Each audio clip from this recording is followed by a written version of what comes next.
I can't help but walk over here when I see all this equipment lined up. Eric, do you have a couple of minutes to talk? Yeah, sure. Nice to see you, man. Good to see you too. Thank you very much for having us.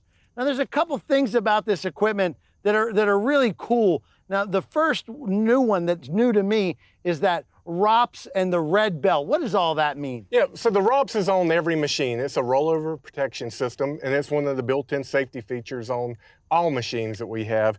But the contractor orange safety belt, something new, it's not black anymore. So when you're on a job site, you can walk by and you can visually see that your team members are being safe and wearing their seatbelt. Team safety is number one. Now, there is something, and I'm probably saying this wrong, but the conversion from excavator mode to backhoe pattern, and it's quick and easy. What is that? Yeah, so in our LCD monitor, just a few presses of the buttons, you can get into the pattern changer.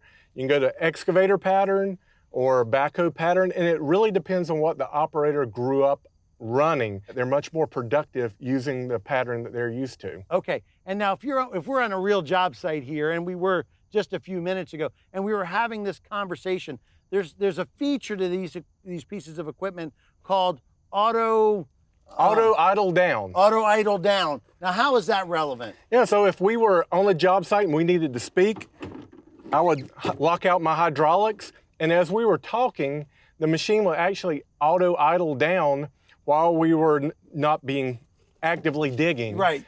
And so what that does, it saves you fuel, and it could save you up to maybe a third of your fuel costs. Oh yeah, that's relevant. Now, anytime I pull my trailer anywhere around the country, I always do a checklist walkthrough, safety. I saw you guys doing that this morning. Can I see that? Sure.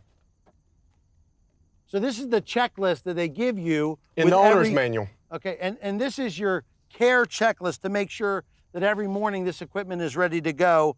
I see number one checked off is bucket linkage lube, and it says that that's daily. So the bucket down here has Zerk fittings on it, and we just lube that daily? Yeah, it's in the dirt every day, so that's the one point that you need to daily lubricate. Okay, now the second one says boom and stick weekly, and now I'm assuming this is the boom and that's the stick, correct? That's correct. And we changed to a weekly interval here. Yeah, these are purpose-built components that are in the boom and stick, so they're impregnated with lubricants so that you don't need to grease them on a daily basis. If you do it once a week, it keeps everything good. So you can do it Monday morning or Friday after the job's done, and you're ready for Monday morning once a week. Yep. That's awesome. Now, it does say something here about dust mouth on the air filter. Okay, I see that here. That's just the accumulation of dust in the bottom of this. We just give that a squeeze to get any excess out. When do we change the air filter? Depending on the environment you're working in, but the cool thing about it is the LCD monitor will let you know if you have a restriction, so then you know to go in and check it. Yeah. Now, the final one I see here is check AC filter. Now, that's an enclosed cab over there.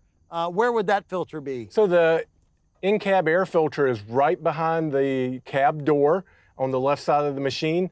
Just take the panel off, check the filter, especially if it's a day like we're doing today where it's very dry, very hot. You do need to check that on a daily basis to keep your operator cool and comfortable. Oh, and you want them comfortable. So with Cat micro and mini equipment from 1 to 10 tons to the rescue, we've got great Cat value and with the versatility. Now, this piece of equipment is hiding a little secret, isn't it? Yeah, this is pretty cool. So if you need to get into a backyard to do one of the paving jobs, and you need to go through a gate, we can collapse the undercarriage as well as we could collapse the angle blade. Can I see it?